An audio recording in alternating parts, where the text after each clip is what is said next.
ഇൻസ്റ്റഗ്രാമിലെ കുട്ടി വൈറൽ താരം Muhammad സിയാന്റെ account Meta പൂട്ടി. ഇൻസ്റ്റഗ്രാമിൽ കുട്ടി സഖാക്കളെ പരിചയപ്പെടുത്തുന്ന വീഡിയോ ചെയ്തതിന് പിന്നാലെയാണ് അക്കൗണ്ട് പൂട്ടിയത്.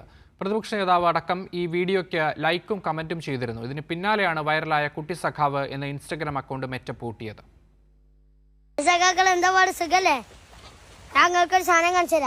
ഇതാണ് ഞങ്ങളുടെ പാർട്ടി ഓഫീസ്. ആ റെഡ് കുപ്പായിട്ടോനാണ് ബാലസംഘ പ്രസിഡന്റ്. ഈ വീഡിയോ പോസ്റ്റ് ചെയ്തത് ഏത് രീതിയിലാണ് മെറ്റയെ പ്രകോപിപ്പിച്ചത് എന്നതാണ് ഇപ്പോൾ സമൂഹ മാധ്യമങ്ങളിൽ ഉയരുന്ന ചോദ്യം. കാരണം വൈറലായ കുട്ടി സഖാവ് എന്ന ഇൻസ്റ്റഗ്രാം അക്കൗണ്ടിൽ ഈ വീഡിയോ പുറത്തു വന്നതിന് പിന്നാലെയാണ് മെറ്റ പൂട്ടിയത്. വീഡിയോയ്ക്ക് പ്രതിപക്ഷ നേതാവ് പിണറായി വിജയൻ, മുൻ മന്ത്രി PA മുഹമ്മദ് റിയാസ് MLA തുടങ്ങിയ നേതാക്കൾ ലൈക്കും കമൻറ്റും ഇട്ടിരുന്നു. 24 മണിക്കൂറിനകം 2 മില്യൺ വ്യൂസാണ് ഈ വീഡിയോയ്ക്ക് ലഭിച്ചത്. അക്കൗണ്ട് തിരിച്ചു കിട്ടാനായി മുഹമ്മദ് സിയാന്റെ പിതാവ് അപ്പീൽ നൽകിയിട്ടുണ്ട്.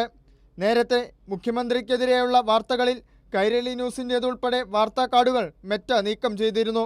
നിലവിൽ കുട്ടി സഖാവ് ഇൻസ്റ്റഗ്രാം അക്കൗണ്ട് പൂട്ടിയ മെറ്റയുടെ നീക്കത്തിനെതിരെ സമൂഹ മാധ്യമങ്ങളിൽ വലിയ പ്രതിഷേധമാണ് ഉയരുന്നത്.